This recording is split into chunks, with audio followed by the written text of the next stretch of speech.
Supreme court में नए वक्फ कानून पे चल रही सुनवाई में मुस्लिम ही जीतेगा, इसका एक बड़ा दावा सामने आ गया है। इस दावे के सामने आने के बाद हड़कंप मच गया है। एक और जहां मोदी सरकार और उसके वकील बार बार सुप्रीम कोर्ट से नए वक्फ कानून पे रोक हटाने की मांग कर रहे हैं, तो दूसरी ओर सुप्रीम कोर्ट की सुनवाई में मुस्लिमों की पैरवी और दलीलें बेहतरीन दिखाई दे रही हैं। इससे न सिर्फ मोदी सरकार वाले बल्कि मुस्लिमों के खिलाफ कानून बनाने वाले में अहम भूमिका निभाने वाले नीतीश नायडू की भी सिट्टी पिट्टी गुम हो गई है, क्योंकि मुस्लिम समुदाय ही वक्फ कानून पे जीत होगी। और कैसे ये बड़ा दावा सामने आया है, ये सब कुछ मैं आपको अपनी इस रिपोर्ट में बताने वाली हूँ। साथ ही इस पर भी चर्चा करने वाली हूँ कि सुप्रीम सुनवाई से पहले सीजीआई बीआर गवई फायर हो गए हैं। नमस्कार, आप देखना शुरू कर चुके हैं 4 PM और मैं हूँ आपके साथ सिमरन। दोस्तों, बात शुरू की जाए इससे पहले थोड़ा सा वक्त कानून की क्रोनोलॉजी समझ लेते हैं। पिछले दिनों मोदी सरकार ने जेपीसी के बाद लोकसभा और राज्यसभा में बिल पेश करके बहुमत के साथ पास कराया था, लेकिन जैसे ही राष्ट्रपति के हस्ताक्षर के बाद कानून बना, तुरंत ही यह मामला सुप्रीम कोर्ट में पहुंच गया।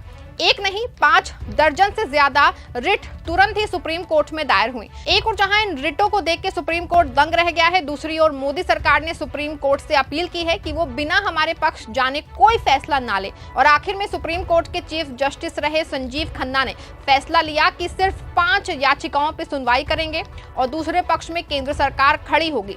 केंद्र सरकार ने अपने वकील के रूप में सॉलिसिटर जनरल को नियुक्त किया, तो मुस्लिम पक्ष की ओर से कई बड़े वकील कपिल सिब्बल और अभिषेक मनु सिंह भी पैरवी के लिए खड़े हुए हैं। आपको बता दें कि सुनवाई जैसे ही शुरू हुई, तुरंत ही चीफ जस्टिस रहे संजीव खन्ना ने तुरंत ही नए वक्फ कानून की नियुक्तियों, वक्फ की संपत्तियों से छेड़छाड़ करने समेत समस्त नई गतिविधियों पर रोक लगा दी। लेकिन इसके बाद से सुनवाई का दौर शुरू हो गया है और संजीव खन्ना रिटायर हो चुके हैं। अब मामले की सुनवाई नए सीजीआई बीआर गवई कर रहे हैं। माना जा रहा है कि सुप्रीम कोर्ट की कार्रवाई में जिस तरह की पैरवी मुस्लिम पक्ष की ओर से की जा रही है, ऐसे में मुस्लिमों के जीत के आसार बनते हुए दिखाई दे रहे हैं। लेकिन ये कैसे बन रहे हैं, ये हम आपको बताएंगे। उससे पहले नए सीजीआई अचानक क्यों वक्फ की सुनवाई को लेके फायर हुए हैं, इसको जान लेते हैं।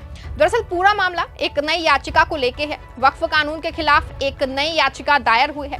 खबर देखिए, न्यूज इंडिया की खबर है। इसमें लिखा है, हर कोई अखबारों में देखना चाहता है अपना नाम, वक्फ कानून को लेके ऐसा क्यों बोला सुप्रीम कोर्ट।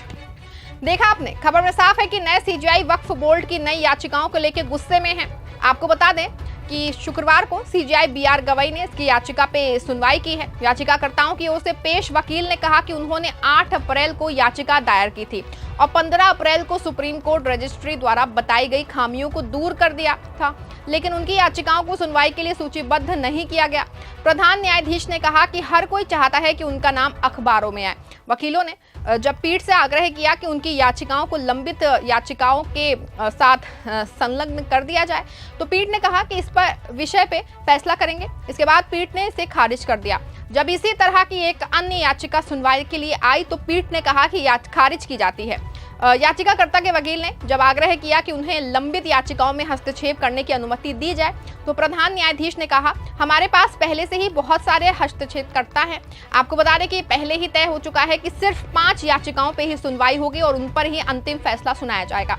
आपको बता दें कि 20 मई को सुनवाई की डेट निर्धारित है और इस पे सुनवाई में इस बात पे सुप्रीम कोर्ट फैसला लेगी कि क्या नए वक्फ कानून पे चल रही रोक को हटा दिया जाए या नहीं हटाया जाए। सीजीआई बीआर गवई की पीठ ने साफ कर दिया है कि सभी वकील पूरी तैयारी से आएं और दोनों पक्षों के वकीलों को 2-2 घंटा देते हुए मैराथन सुनवाई की जाएगी और इसके बाद वक्फ कानून पे जो है रोक लगी रहेगी या फिर हटेगी, इस पे जो है फैसला हो जाएगा।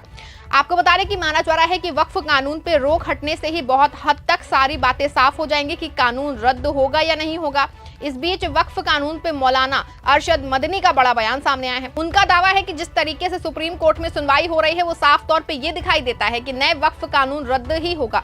बता दें आपको, सुप्रीम कोर्ट की ओर से जो 5 याचिकाओं में उनके मौलाना अरशद मदनी की याचिकाएं भी शामिल हैं। जमीयत उलेमा हिंद के मौलाना अरशद मदनी ने कहा कि सबसे अहम बात ये रही है कि गलत धाराओं पर रोक को अदालत ने बरकरार रखा है। उन्होंने कहा कि अगली सुनवाई में दोनों पक्षों के वकीलों को 2-2 घंटे का समय बहस के लिए दिया गया है। ये इस बात का संकेत है कि अदालत इस मामले को गंभीरता से ले रही है और जल्द से जल्द इसकी सुनवाई पूरी करना चाहती है। मौलाना मदनी ने आगे कहा, हम भी यही चाहते हैं कि इस पे अदालत का अंतिम फैसला जल्दी से आ जाए, क्योंकि अखबारों में छपी खबरों के मुताबिक नए वक्फ कानून की विवादित धाराओं पे रोक के बावजूद कई स्थानों पे मस्जिदों और दरगाहों को अवैध करार देके गिरा दिया गया है। इसमें उत्तराखंड स्थित एक वक्फ दरगाह का मामला भी शामिल है। इसी तरह उत्तर प्रदेश के नेपाल सीमा से लगे जिले में कई मदरसों, कब्रिस्तानों, ईदगाहों ही नहीं बल्कि कई मस्जिदों को भी अवैध या सरकारी जमीन पर स्थित बता के तोड़ दिया गया है। जो लोग संविधान की सर्वोच्चता को खत्म कर चुके हों, उनसे ये उम्मीद कैसे की जा सकती है कि वे कानून का सम्मान करेंगे। ये वही लोग हैं जो सत्ता के नशे में खुद को ही कानून समझ बैठे हैं। वक्फ दान का ही एक रूप है, लेकिन अफसोस की बात यह है कि वक्फ को लेकर पिछले कुछ समय से बेहद गलत प्रचार किया जा रहा है और बहुसंख्यक समुदाय को ये विश्वास दिलाने की कोशिश की गई है कि वक्फ की आड़ में मुसलमानों ने सरकारी जमीनों पर कब्जा कर रखा है, जबकि दुखद सच्चाई ये है कि वक्फ संपत्तियों पर सबसे ज्यादा कब्जा सरकार ने ही कर रखा है। और ये वक्फ संशोधन कानून इसीलिए लाया गया है ताकि इस अवैध कब्जे को कानूनी जामा पहनाने के साथ साथ अन्य वक्फ संपत्तियों पे भी कब्जा करने का रास्ता आसान किया जा सके। देखा आपने कि मौलाना अरशद मदनी का साफ तौर पे कहना है कि बहुत सही दिशा में कार्रवाई चल रही है और ये इशारा ही है कि जीत मुस्लिमों की ही होगी। आपको बता दूं कि मुस्लिम पर्सनल लॉ बोर्ड पहले भी मुसलमानों से जुड़े कई बड़े मामलों को लेकर सुप्रीम कोर्ट में है और इस बार भी उसकी ओर से जम के पैरवी की जा रही है। वक्फ की सुनवाई में जब मोदी सरकार की ओर से वक्फ की संपत्तियों को अचानक बढ़ने का दावा पेश किया गया था, तो उस दौरान मुस्लिम पर्सनल लॉ बोर्ड ने इसका खंडन करते हुए डॉक्यूमेंट दिया था। जो जमीनें और संपत्तियों को अचानक बढ़ने की बात सुप्रीम कोर्ट कर रहा है वो पूरी तरह से फर्जी है। आपको बता दें कि आगे भी इसी मामले पे सुनवाई होनी है। इसी के अलावा एक मामला जेपीसी का भी था जिसमें डीएमके की ओर से ये साफ कर दिया गया था कि जेपीसी में सरकार ने मनमानी की है, ना तो विपक्षी सांसदों के सुझावों को लिया गया है और ना ही उनको सुना गया है। ऐसे में साफ है कि कहीं ना कहीं वक्फ के कानून जो है, नए कानून पे मोदी सरकार की बड़ी हार जो है हो सकती है। आपका इस पूरे मामले पे क्या मानना है? क्या मौलाना अरशद मदनी का दावा सही है? मौलाना अरशद मदनी को क्यों लग रहा है कि वक्फ पे मुस्लिम ही जीतेंगे? पूरे मामले पे आपकी जो भी राय है कमेंट सेक्शन में जरूर बता दीजिएगा और इस खबर को लाइक और शेयर भी जरूर कर दीजिएगा। चैनल पे नए हैं तो चैनल को भी सब्सक्राइब किए बिना मत जाइएगा।